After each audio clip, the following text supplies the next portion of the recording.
بسم اللہ الرحمن الرحیم. السلام علیکم اسٹوڈنٹس. آج ہم لوگ ختم PSY 502 کا لیسن نمبر 9 کریں گے اور آج ہم لوگوں نے لیکچر نمبر 9 میں جرمن کنٹریبیوشنز پڑھنی ہے کہ جرمنی کے جتنے بھی فلاسفرز اور سائیکالوجسٹ تھے ان کی کیا کیا کنٹریبیوشنز تھیں. آپ لوگوں نے ویڈیو کو اسکپ نہیں کرنا, اینڈ تک لازمی آپ نے دیکھنا ہے, چینل کو سبسکرائب بھی کرنا, آگے آپ لوگوں نے ویڈیو کو شیئر بھی ضرور کرنا ہے. ہم لوگ چلتے ہیں اپنی آج کی ویڈیو کی طرف. سب سے پہلے ہم لوگ بات کرتے ہیں ولیم لائبنز کے بارے میں.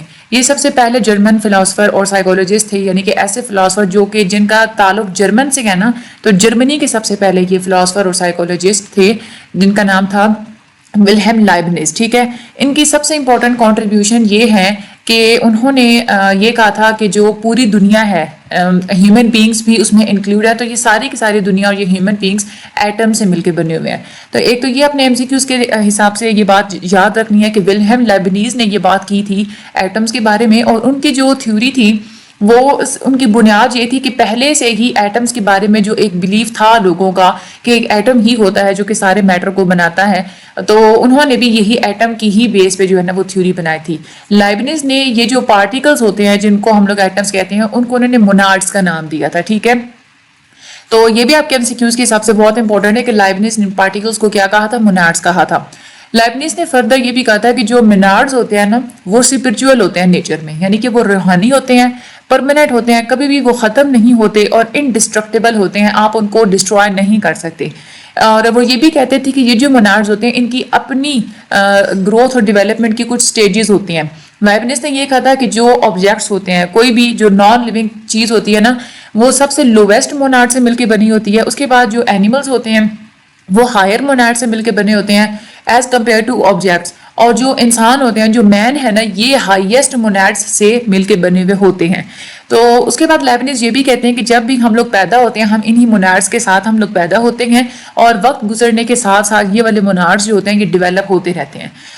اور اس کے بعد ولہم لائبنز کی کنٹریبیوشن جو تھی, انہوں نے یہ بھی کہا تھا کہ ہماری جو روح اور جو باڈی ہے یہ ہمیشہ اکٹھی ایگزسٹ کرتی ہے اور ایک دوسرے سے پیرالل آپریٹ ہو رہی ہوتی ہے, مل کے آپریٹ ہو رہی ہوتی ہے. ٹھیک ہے, تو یہ جو پیرالل ہونے کا جو ایک کنسیپٹ ہے نا, یہ بھی آپ نے بات یاد رکھنی ہے. آپ لوگوں کے MCQs میں وہ پوچھتے ہیں کہ soul and body exist and operate parallel to each other, تو یہ کس فلاسفر نے بات کہی تھی؟ یہ ولہم لائبنز نے کہی تھی. یہ بات آپ نے یاد رکھنی ہے. تو ولہم لائبنز نے یہ بات جو کہی تھی وہ یہ کہتے ہیں کہ اس کا مطلب یہ ہے کہ جو ہمارا جسم ہوتا ہے اور جو ہماری روح ہوتی ہے, انسانوں کے اندر وہ دونوں اکٹھے ہی کام کر رہے ہوتے ہیں, اکٹھے ہی آپریٹ کر رہے ہوتے ہیں, اور یہ دونوں ہی ایک دوسرے کے لیے ضروری ہوتے ہیں, ایک دوسرے کے فنکشن کے لیے ضروری ہوتے ہیں. باڈی کے فنکشن کے لیے ساؤل ضروری ہوتی ہے اور ساؤل کی فنکشننگ کے لیے باڈی ضروری ہوتی ہے.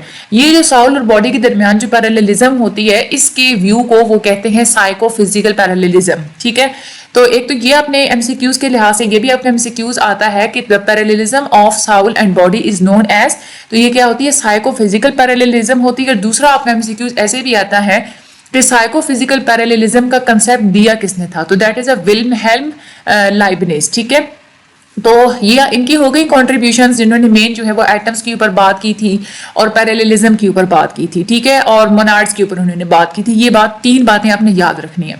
اس کے بعد اگلے جو ایک اور جرمن فلاسفر اور سائیکولوجسٹ ہیں وہ ہیں ایمینوئل کینٹ. کینٹ نے یہ بھی انٹروسپیکشن کے بالکل خلاف تھے, اور یہ بھی یہی کہتے تھے کہ نالج کے لیے ہمیں آبزرویشن اور امپیریسزم کی طرف جانا چاہیے. کینٹ کی جو امپورٹنٹ کنٹریبیوشنز ہیں وہ یہی ہے, انہوں نے یہ کہا تھا کہ انسان کا جو مائنڈ ہوتا ہے نا وہ ہمیشہ ایکٹیو ہوتا ہے. ٹھیک ہے, ایکٹیو ہوتا ہے, جاگ رہا ہوتا ہے, اور جب بھی ہم لوگ آبزرویشن کے تھرو کوئی بھی ہم لوگ انفارمیشن اکٹھی کرتے ہیں تو ہمارا مائنڈ اس انفارمیشن کو ری ارینج کرتا ہے, اس کو کیٹالاگ کرتا ہے, اس کو اسٹور کرتا ہے. اس کا مطلب کیا ہوا کہ جب بھی انڈیویجول, کوئی بھی انسان کوئی بھی چیز آبزرو کرتا ہے تو وہ والی انفارمیشن اس کے مائنڈ کے اندر اسٹور ہو جاتی ہے. مائنڈ پھر مختلف قسم کے فنکشنز پرووائڈ کرتا ہے اسٹوریج ہاؤس کے اندر, اور وہ جو انڈیویجول کے لیے ساری انفارمیشن کو ارینج بھی کرتا ہے. ٹھیک ہے, وہ ساری انفارمیشن کو ارینج کر کے انسان کو دکھاتا ہے. اس کی وجہ سے پھر کیا ہوتا ہے کہ انسان ایزیلی انفارمیشن کو ریٹریو کر لیتا ہے, یعنی کہ اپنی میموری میں سے انفارمیشن کو اگر دوبارہ جب بھی انفارمیشن چاہیے ہوتی ہے تو انسان پھر کیا کرتے ہیں, وہاں سے انفارمیشن کو نکال لیتے ہیں. یہ پھر جو انفارمیشن ہوتے ہیں یہ ہمیشہ دوسری جتنی بھی انفارمیشن کی پیسز ہمارے مائنڈ میں پہلے سے موجود ہوتے ہیں تو ہمارا مائنڈ وہ پہلے والی انفارمیشن کے ساتھ موجودہ انفارمیشن کو ایسوسیٹ کر دیتا ہے. ٹھیک ہے, یعنی کہ دو طرح کی انفارمیشن جب بھی ہمیں سیم لگ رہی ہوتی ہے نا، یعنی کہ ایک بات ہمیں نیو اب پتہ چلی ہے، اس سے ملتی جلتی بات ہمیں پہلے سے پتہ تھی ہمیں، تو ہم لوگ کیا کریں گے کہ ہم لوگ اس کو سیم کیٹیگری کے اندر ایسوسیٹ کرنے کی کوشش کریں گے. تو جو کینٹ ہے وہ یہی کہتے ہیں کہ یہ جو انفارمیشن کی کمبینیشن بن جاتا ہے نا، یہیں سے پھر آئیڈیاز فارمولیٹ ہوتے ہیں، آئیڈیاز کی فارمولیشن ہوتی ہے. کینٹ نے یہ بھی کہا تھا کہ مائنڈ جو ہے نا، اس کے اندر یہ ایک کیپیسٹی ہوتی ہے کہ وہ یونٹی دیکھتا ہے، یعنی کہ جب بھی کوئی بھی چیز ہم لوگ آبزرو کرتے ہیں، ہمارا مائنڈ جب بھی کوئی بھی چیز آبزرو کرے گا تو ان ساری چیزوں کے اندر یونٹی کو ڈھونڈنے کی کوشش کرے گا. اس کا مطلب کیا ہے کہ ہمارا مائنڈ ہر طرح کی انفارمیشن کو ریلیٹ کرنے کی کوشش کرتا ہے کسی دوسرے انفارمیشن کے ساتھ. ہر طرح کی کوئی بھی آبزرویشن، کوئی بھی انفارمیشن ہوگی، ہمارا مائنڈ کسی دوسری انفارمیشن کے ساتھ اس کو ریلیٹ کرنے کی کوشش کرے گا.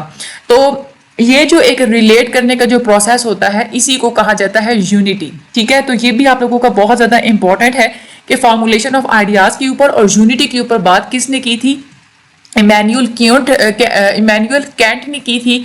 اور اس کے بعد پھر وہ یہ بھی کہتے ہیں کہ ڈفرینٹ طرح کی آبزرویشنس جو ہے نا، ہمیں بعض دفعہ ہمیں آبزرویشنس سملر لگ رہی ہوتی ہے. وہ کیوں لگ رہی ہوتی ہے؟ کیونکہ پہلے سے انفارمیشن ہمارے مائنڈ میں اسٹور ہوتی ہے، تو اسی کے بیس پہ ہم لوگ انفارمیشن کو سملر سمجھتے ہیں کہ ہمیں پہلے سے یہ چیز پتہ تھی. ٹھیک ہے، کینٹ میں یہ بھی کہتے ہیں کہ مائنڈ کے اندر یہ بھی کیپیسٹی ہوتی ہے کہ مختلف قسم کی جتنی بھی آبزرویشنز اور سینسیشنز ہوتی ہیں، ہمارا مائنڈ ان کو میننگز دیتا ہے، ان کو مطلب دیتا ہے، اس کو سمجھتا ہے. ان کو جو بھی سینسیشن باڈی ریسیو کرتی ہے وہ ہمیشہ مائنڈ کی طرف جاتی ہے. سینسیشن کا مطلب ہوتا ہے احساسات، مطلب آپ نے کسی چیز کو ٹچ کیا، آپ کو وہ جو فیلنگ آئے گی، جو بھی وہ چیز فیل ہوگی، یا آپ نے کوئی دیکھا، یعنی کہ 5 حصے ہوتی ہے نا ہماری، اس کے تھرو آپ لوگ کوئی بھی چیز آبزرو کریں گے، that is a sensation.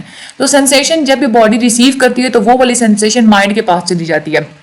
Mind پھر ان سینسیشنز کو انٹرپریٹ کرتا ہے، ان کو دیکھتا ہے، اور پھر ڈیسائیڈ کرتا ہے کہ کیسے انسان نے اور کیسے باڈی نے اس کو ریئیکٹ کرنا ہے. سملرلی اسی طرح سے جو آبزرویشن مائنڈ سملرلی آبزرویشنز کے لیے بھی یہی ایک چیز ہے کہ مائنڈ کیا کرے گا کہ ساری انفارمیشن کو حاصل کرتا ہے اور پھر ان آبزرویشنز میں سے کنکلوژنز کو ڈرا کرتا ہے. اس لیے ہم لوگ کہتے ہیں کہ مائنڈ جو ہے نا ایک انٹرپریٹر کا کام کرتا ہے. تو یہ بھی آپ لوگوں نے بات یاد رکھنی ہے کہ کون سے سائنٹسٹ نے یہ بات کہی تھی کہ مائنڈ کے اندر یہ کیپیسٹی ہوتی ہے میننگ دینے کی، اور مائنڈ جو ہے نا وہ انٹرپریٹر کی طرح کام کرتا ہے. That is a Immanuel Kant. ٹھیک ہے، ایمینوئل کینٹ کے جو آئیڈیاز ہیں یہ لائبنیز کے اور لوکی کے جو آئیڈیاز ہیں، لوکین ویوز، ان کا دونوں کا مکسچر ہے. ٹھیک ہے، لائبنیز نے یہی کہا تھا نا کہ جو باڈی اور مائنڈ ہوتا ہے نا، یہ دونوں اکٹھے ہی آپریٹ کر رہے ہوتے ہیں. تو یہاں پہ ابھی ہم نے یہ جو کینٹ کا سارا ہم نے پروسیجر پڑھا کہ ہمارا جب باڈی کیا کرتا ہے، باڈی ہی کسی چیز کو سینس کرے گی، آبزرو کرے گی، مائنڈ اس کو آپریٹ کرتا ہے، اس کو انٹرپریٹ کرتا ہے. ٹھیک ہے، تو اس طرح سے اگر دیکھا جائے تو کینٹ اور لیبنیز کے ویوز دونوں سیم تھے. ٹھیک ہے، اس کے بعد لیبنیز نے یہ کنسیپٹ دیا تھا سائیکو فزیکل پیراللزم کا، یعنی کہ دونوں ہی ایک دوسرے کے لیے ضروری ہوتے ہیں. اب یہاں پہ آپ لوگ دیکھیں سینسیشن کہاں سے آئے گی؟ ہماری باڈی کسی چیز کو سینس کرے گی. ٹھیک ہے، اور اس کو سینس کرنے کے لیے آپ سینس تو کر لیا، لیکن اس کو انٹرپریٹ کرنا بھی تو ضروری ہے نا. انٹرپریٹ کون کرے گا؟ مائنڈ کرے گا. اب مائنڈ کی انٹرپریٹیشن کے لیے جو چیز چاہیے وہ کون پرووائڈ کرے گا؟ باڈی پرووائڈ کرے گی نا. تو یہ سائیکو فزیکل پیراللزم ہوتا ہے کہ دونوں ہی چیزیں ایک دوسرے کے لیے ضروری ہوتی ہیں.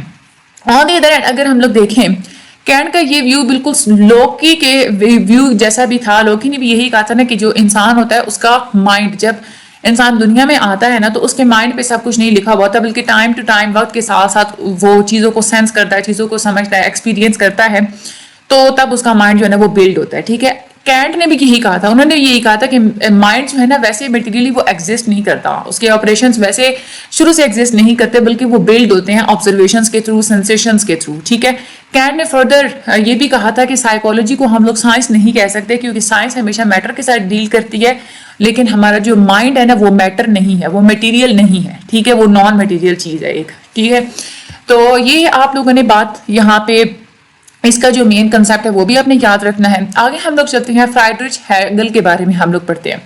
ان کا بھی تعلق جرمنی سے تھا. ہیگل نے یہ کہا تھا کہ مائنڈ اور وزڈم، یعنی کہ آپ کا جو شعور ہے اور آپ کی جو عقل ہے، یعنی کہ مائنڈ اور جو ایک عقل اور یہ سوچ ہوتی ہے، وہ اور نیچر اور میٹر، ان دونوں کے درمیان کوئی کنفلکٹ نہیں ہے. فردر انہوں نے یہ بھی کہا تھا کہ جو نیچر ہے نا اس کے اندر ہمیشہ ایک لاجیکل فلو ہوتا ہے اور آپ اس فلو کو لاجک اور وزڈم کے تھرو ڈسکور کر سکتے ہیں. ٹھیک ہے, تو یہ ہیگل نے لاجیکل کے بارے میں بات کی تھی, لاجکس کے بارے میں انہوں نے بات کی تھی. یہ بات آپ لوگوں نے یہاں پہ مین یاد رکھنی ہے. ان کے کہنے کا مطلب یہ تھا کہ نیچر کے اندر جتنے بھی فینومیناز ہو رہے ہوتے ہیں آپ لوگ ان کو لاجیکل ٹرمز میں ڈسکرائب کر سکتے ہیں. ٹھیک ہے, دو چیزوں دو فینومیناز کے درمیان کاز اینڈ افیکٹ ریلیشن شپ بھی ہو سکتا ہے, آپ لوگ اس کو بھی لاجکس کی بیس پہ آپ لوگ ڈسکرائب کر سکتے ہیں. اور آپ لوگ ان کو سمپل آبزرویشنل ریزننگ کے تھرو آبزرویشنز کر کے ریزنز اور وجوہات دے کے بھی آپ لوگ میتھڈس کو ایکسپلین کر سکتے ہیں. اس کے بعد انہوں نے ایبسلیوٹ آئیڈیا کا بھی ایک ویو دیا تھا. ایبسلیوٹ آئیڈیا کا مطلب ہوتا ہے ایک ایبسلیوٹ ٹروتھ, یعنی کہ ایک سچائی, اور یہ ایک نان میٹیریل چیز ہوتی ہے. یہ تو آپ لوگوں کو پتہ ہے سچائی واقعی میں نان میٹیریل ہی ہوتی ہے. ہیگل نے یہ آئیڈیا دیا تھا کہ جو آبجیکٹس ہوتا ہے, جو چیزیں ہوتی ہیں اور جو ایونٹس ہوتے ہیں, آپ لوگوں کو ان دونوں کو سیپریٹ اسٹڈی نہیں کرنا چاہیے. ٹھیک ہے, یہ مین ان کا جو پوائنٹ ہے نا وہ اپنے یہ مائنڈ میں رکھنا ہے کہ ہیگل نے ایک تو لاجیکل فلو کے بارے میں بات کیا تھا اور کہتے ہیں کہ لاجکس کی بیس پہ آپ لوگ فینومینا کو ڈسکرائب کر سکتے ہیں. ٹھیک ہے, دوسری بات ہیگل نے یہ کہی تھی کہ جو آبجیکٹس اور ایونٹس ہوتے ہیں آپ نے ان کو سیپریٹلی اسٹڈی نہیں کرنا. یہ جو آئیڈیا ہوتا ہے اس کی انہی کی امپلیکیشنز کے اوپر انہوں نے ایک تھیوری بنائی تھی. وہ یہ کہتے ہیں کہ اگر آپ نے کسی بندے کو اسٹڈی کرنا ہے تو آپ نے صرف اس بندے کو, اس آبجیکٹ کو آپ نے صرف اس چیز کو نہیں اسٹڈی کرنا, بلکہ آپ نے اس کے سارے ایونٹس کو اسٹڈی کرنا ہے. یعنی کہ فیملی لائف کو اسٹڈی کرنا ہے, اس کا پولیٹیکل آئیڈیاز کو, اس کے ریلیجن کے بارے میں کیا آئیڈیاز ہیں, اس کی اکنامک کنڈیشنز کتنی ہیں, کیا ہیں, کیسی ہیں, وہ سب کچھ آپ نے اس کے ساتھ ساتھ کرنا ہے. یہ سب سے زیادہ امپورٹنٹ فیچر تھا ہیگل کے ویو پوائنٹ کا. ٹھیک ہے, ہیگل نے بالکل کریکٹلی اور بالکل امپلیسیٹلی, بالکل جو ہے نا غیر واضح طور پہ یوں کہہ لیں, انہوں نے یہ کہا تھا کہ انسان کا جو بیہیویئر ہوتا ہے, انسان کا جو ایٹیٹیوڈ ہوتا ہے, انسان کے جو بھی کام اور ایکشن ہوتے ہیں وہ ہمیشہ اس کی انوائرمنٹ سے انفلوئنس ہو رہے ہوتے ہیں. اسی لیے اگر آپ لوگوں نے کسی بندے کو اسٹڈی کرنا ہے تو آپ اس کے سارے انوائرمنٹ کو, آپ اس کی فیملی لائف, پولیٹیکل لائف, سب کچھ آپ جو ہے نا اس کو اسٹڈی کریں. کوئی بھی کسی بھی قسم کا انوائرمنٹ ہوتا ہے جس سے انسان بلونگ کرتا ہے وہ بہت زیادہ ڈیٹرمن کرتا ہے اس کے بیہیویئر کو. فار ایگزامپل ایک انسان ہے وہ جوائنٹ فیملی سسٹم میں پلا بڑا ہے, اس کے ایٹیٹیوڈز ڈفرینٹ ہوں گے اس بندے سے جو کہ سیپریٹ فیملی میں رہتا تھا. ٹھیک ہے, اس کے بعد مزید انہوں نے یہ بھی کہا تھا کہ اکنامک, پولیٹیکل اور جو سوشل انوائرمنٹ ہوتا ہے اس کا بھی بہت زیادہ اثر ہوتا ہے انسان کے اوپر. اور اگر وہ یہ بھی کہتے تھے کہ فرینچ ریولیوشن کو اگر آپ لوگ دیکھیں تو آپ لوگوں کو یہ بات سمجھ میں آ جائے گی. کیونکہ دیکھیں فرینچ میں اس وقت جو کسان تھے ان کو یہی محسوس ہوتا تھا کہ ہمیں انوائرمنٹ کی وجہ سے ہی نا ان کے احساسات کیا تھے کہ وہ یہ فیل کرتے تھے کہ ہمیشہ یہ جو بڑے لوگ ہیں, جو رولرز ہیں, یہ ہمیں اوپریس کرنے کی, ہمیں دبانے کی کوشش کرتے ہیں. اسی وجہ سے وہ جو فرینچ پیزنٹس تھے انہوں نے بغاوت شروع کر دی تھی چرچز کے خلاف اور مونارچ کے خلاف. تو یہ جو سوچ تھی ان کی, یہ بغاوت والی, یہ کہاں سے آئی؟ کیونکہ انہوں نے انوائرمنٹ ہی ان کو ایسا ملا تھا کہ جہاں پہ ان کو آپریشن فیس کرنا پڑ رہا تھا. ٹھیک ہے, تو یہی چیز انہوں نے یہ سمجھانے کی کوشش کی تھی. ہیگل نے مزید یہ بھی کہا تھا کہ جو آبجیکٹ اور ایونٹس یہ ہمیشہ ایک دوسرے کو افیکٹ کر رہے ہوتے ہیں اور ایک دوسرے سے افیکٹ ہو بھی رہے ہوتے ہیں. ٹھیک ہے, اسی طرح سے انسان کی جو سوچ ہوتی ہے وہ چیزوں کو بھی افیکٹ کرتی ہے, اسی طرح سے چیزیں بھی انسان کی سوچ کو افیکٹ کرتی ہیں. اس کا مطلب کیا ہے کہ انسان ہمیشہ اپنی سوچ کو استعمال کرتا ہے چیزوں کو امپروو کرنے کے لیے, تاکہ انسان سوچتا ہے اور وہ اپنی سوچ کو استعمال کر کے کسی بھی چیز کو بیسٹ طریقے سے یوز کرنے کی کوشش کرے گا. لیکن دوسری طرف کیا ہوتا ہے کہ کچھ قدرتی چیزیں ایسی ہوتی ہیں جو کہ کسی بھی چیزوں کے ساتھ ریلیٹ کر رہی ہوتی ہیں, جو کہ انسان کے مائنڈ کو انفلوئنس کر دیتی ہیں اور انسان کہ جو ہے نا وہ آئیڈیاز کو چینج کر دیتی ہیں. ٹھیک ہے, کیونکہ بہت ساری نیچرل فینومینا میں بہت ساری ایسی چیز ہوتی ہے کہ انسان ان کو جب چینج نہیں کر سکتا تو ظاہر سی بات ہے خود کو پھر ان چیزوں کے مطابق ڈھالنے کی کوشش کرتا ہے. دوسرے لفظوں میں اگر کہا جائے تو آبجیکٹس, اس کا یہ جو کنفلکٹ ہوتا ہے نا آبجیکٹ کی چیزوں کے درمیان اور انسان کی سوچ کے درمیان, یہ جو کنفلکٹ ہوتا ہے اسی کی وجہ سے چینج, گروتھ اور ڈیولپمنٹ آتا ہے. تو یہ بھی آپ لوگوں کے MCQs کے حساب سے بہت ہی امپورٹنٹ ہے کہ کنفلکٹ کی وجہ سے کیا آتا ہے, چینج, گروتھ اور ڈیولپمنٹ آتا ہے. ٹھیک ہے, اس کے بعد ہیگل یہ بھی کہتے ہیں, انہوں نے انسان کی سوچ کی ڈیولپمنٹ کی ایک تھیوری دی تھی کہ انسان کی جو تھاٹ ہوتی ہے نا وہ کیسے ڈیولپ ہوتی ہے. وہ کہتے ہیں کہ ڈیولپمنٹ 3 سٹیجز میں ہوتی ہے. ان کا جو مین آئیڈیا تھا نا اس تھیوری کے پیچھے, اس کی مین بنیاد تھی کنفلکٹ, یعنی کہ چیزوں کے درمیان اور سوچ کے درمیان ہمیشہ تصادم ہوتا رہتا ہے, اپوزیشن ہوتی رہتی ہے, کنفلکٹ ہوتا رہتا ہے. وہ کہتے ہیں کہ یہ 3 سٹیجز ہوتی ہیں کسی بھی سوچ کی ڈیولپمنٹ کے پیچھے. اس میں کیا ہوتا ہے کہ پہلی سٹیج میں انسان کوئی نہ کوئی فینامنا ڈسکور کرے گا، کوئی بھی چیز وہ ڈسکور کرے گا، پھر اس فینامنا کو وہ ایکسپلین کرنے کی کوشش کرے گا اپنی انفارمیشن کے حساب سے. دوسرے لفظوں میں یہ کہہ سکتے ہیں کہ انسان پہلے کوئی چیز ڈسکور کی، اس نے آئیڈیا بنائے گا اور پھر اس آئیڈیا کی بیس پہ ایک اپنا ریزلٹ بنائے گا، تھیسس بنائے گا. یہ جو تھیسس ہوتی ہے نا وہ اس کے آئیڈیا کی، اس کی سوچ کی ایک مین بنیاد ہوتی ہے. اس کے بعد کیا ہوگا دوسری سٹیج پہ کہ وہ جو اس نے آئیڈیا بنایا تھا تھیسس کی فارم میں، پھر وہ کیا کرے گا کہ فردر اور زیادہ آبزرویشن کرے گا، ریزلٹس کو دوبارہ انٹرپریٹ کرے گا اور پھر کیا کرے گا کہ اس کے بالکل ایک مخالف کوئی اور آئیڈیا بنا لے گا. ٹھیک ہے، بالکل جو اپوزٹ ہوگا پہلے والے سے. یہ جو اپوزٹ آئیڈیا ہے نا اس کو کہتے ہیں اینٹی تھیسس. ٹھیک ہے، یہ دو ہو گئے، یعنی کہ پہلے تھیسس بناتا ہے اس کے بعد اینٹی تھیسس بناتا ہے.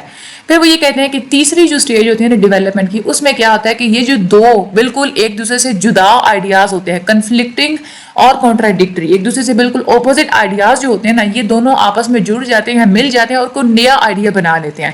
یہ جو نیا آئیڈیا بنتا ہے نا تھیسس اور اینٹی تھیسس کے ملنے سے اس کو ہم لوگ کہتے ہیں سینتھیسس. اور یہ جو ہے نا فنامنا کو ایکسپلین کرنا یہ سینتھیسس ہی کرتا ہے. دوسرے لفظوں میں ہم لوگ یہ کہہ سکتے ہیں کہ سب سے پہلے فنامنا کو جو ہے نا وہ ایک ایکسپلینیشن ملتی ہے، اس ایکسپلینیشن کو پھر ہم کسی دوسری ایکسپلینیشن کے تھرو نیگیٹ کرنے کی کوشش کرتے ہیں، انکار کرنے کی کوشش کرتے ہیں. جب دونوں ہی ایکسپلینیشن کو جب ہم لوگ پھر کمبائن کرتے ہیں تو اس سے ایک فائنل ایکسپلینیشن بن جاتی ہے جس کو ہم لوگ تھیسس کہتے ہیں. ٹھیک ہے، تو ہیگل یہ کہتے ہیں کہ یہ جو 3 سٹیپ ہوتے ہیں نا تھیسس کی سینتھیسس کی ڈیولپمنٹ کے، اس سے گروتھ اور ڈیولپمنٹ ہوتی ہے. ٹھیک ہے، سینتھیسس وہ کہتے ہیں کہ جب سینتھیسس ہو جاتی ہے، سینتھیسس کی بعد جب جو ایک فائنل ایک ہمارے پاس ریزلٹ آتا ہے نا جس کو ہم لوگ سینتھیسس بولتے ہیں، وہ سینتھیسس ہم لوگ دوبارہ سے اسی کو تھیسس بنا لیتے ہیں کبھی کبھار. پھر ہم لوگ کوئی اور اس کے مخالف جو ایک تھیسس ہوتا ہے اس کو یوز کرتے ہیں اس تھیسس کو نیگیٹ کرنے کے لیے. تو یہ جو ہم لوگ سینتھیسس کی نیگیشن کر رہے ہوتے ہیں نا، سینتھیسس کا ہی ہم لوگ انکار کر رہے ہوتے ہیں، اس کو ہم لوگ کہتے ہیں نیگیشن آف نیگیشن. ٹھیک ہے، یہ MCQs کے حساب سے بہت امپورٹنٹ ہے. The process of negation of synthesis as a thesis is called a negation of negation. ٹھیک ہے، اس کے بعد ہیگل یہ کہتے ہیں کہ یہ ہمیشہ یہ حساب جو ہے نا یہ قانون یہ ہمیشہ قدرت میں چلتا ہی رہتا ہے. ہیگل کی کانٹراڈکشن وہ یہ کہتے ہیں کہ یہ جو ایک کانٹراڈکشن ہوتا ہے، یہ جو تصادم ہوتا ہے، یہ ایک بیسک چیز ہوتی ہے کہ اسی کے تھرو ہی ہماری پوری دنیا موو کر رہی ہے. جو پرانے آئیڈیاز ہوتے ہیں اس سے ہم لوگ نئے آئیڈیاز بنا دیتے ہیں. ٹھیک ہے، ہم لوگ پرانے آئیڈیاز کا ہم لوگ انکار کرتے ہیں، نئے آئیڈیاز ہم لوگ بنا لیتے ہیں. اس کا مطلب کیا ہے کہ پوری دنیا میں کوئی بھی آئیڈیا پرماننٹ نہیں ہوتا. ایک آئیڈیا بنتا ہے، کچھ عرصے کے بعد ہم لوگ اس کو نیگیٹ کرتے ہیں، اس کے خلاف جاتے ہیں، پھر نیا آئیڈیا بناتے ہیں. اس نئے آئیڈیا کو پھر ہم لوگ نیگیشن آف نیگیشن کر کے نیا کوئی تھیسس لے کے آتے ہیں. تو یہ ہمیشہ ہوتا رہتا ہے، کوئی بھی آئیڈیا پرماننٹ نہیں ہوتا. اور اس کے بعد ہیگل نے ہمیں یہ بھی سکھایا ہے کہ ہمیں یونیورس کو، ہمیں دنیا کو دیکھنا چاہیے اور ہمیں چیزوں کے اور آئیڈیاز کے درمیان میں لاجیکل کنیکشنز کو ڈھونڈنا چاہیے. یہ جو لاجیکل کنیکشنز ہوتے ہیں یہ مختلف قسم کے فینومیناز کو ایکسپلین کر سکتے ہیں. اور یہ جو پروسیس ہوتا ہے نا کہ آپ لوگ لاجیکل کنیکشنز کو ایکسپلین کرتے ہیں، اس پروسیس کو ہم لوگ کہتے ہیں ڈایا الیکٹرک پروسیس.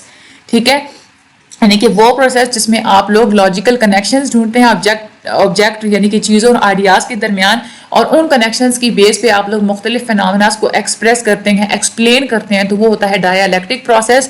وہ یہ بھی کہتے ہیں کہ ڈایا الیکٹرک پروسیس کا مطلب یہ ہے کہ آپ لوگ دو چیزوں کو دیکھنا، آبجیکٹ اور آئیڈیاز، ان کو دیکھنے کے بعد کنکلوژنز ڈرا کر لینا ان کے بارے میں، یہ ہوتا ہے ڈایا الیکٹرک پروسیس. یہ والی کانٹریبیوشنز تھی فرائیڈرک ہیگل کی. ٹھیک ہے، تو مینلی یہ ایک انٹرسٹنگ تھا یہ والا چیپٹر. یہ ہمارا چیپٹر ہو گیا ہے آج کا کمپلیٹ. انشاءاللہ ہم لوگ آگے لیکچر نمبر 10 میں ہم لوگ مزید آگے پڑھیں گے. مجھے اپنی دعا میں یاد رکھیے گا. کوئی چیز سمجھ نہیں آیا آپ لوگ نے اب کیا کرنا ہے کہ اس ہینڈ آؤٹ کو آپ نے جو ہے نا اس لیسن کو ایک دو دفعہ ریڈ آؤٹ کر لینا ہے، آپ کو کچھ بھی نہیں بھولے گا. ٹھیک ہے، یہ ساری ہسٹری ہے، سائنٹسٹ کے نیمز ہیں، لیکن آپ نے جب اچھے طریقے سے پڑھا ہوگا، لیکچر سنا ہوگا نا، پھر آپ لوگوں کو نہیں بھولے گا. ٹھیک ہے، یہ اپنی دعا میں یاد رکھیے گا. اللہ تعالیٰ آپ لوگوں کی مدد فرمائے. چینل کو سبسکرائب کرنا مت بھولیے گا. لائک پلیز ضرور کر دیا کریں. Thank you so much and اللہ حافظ.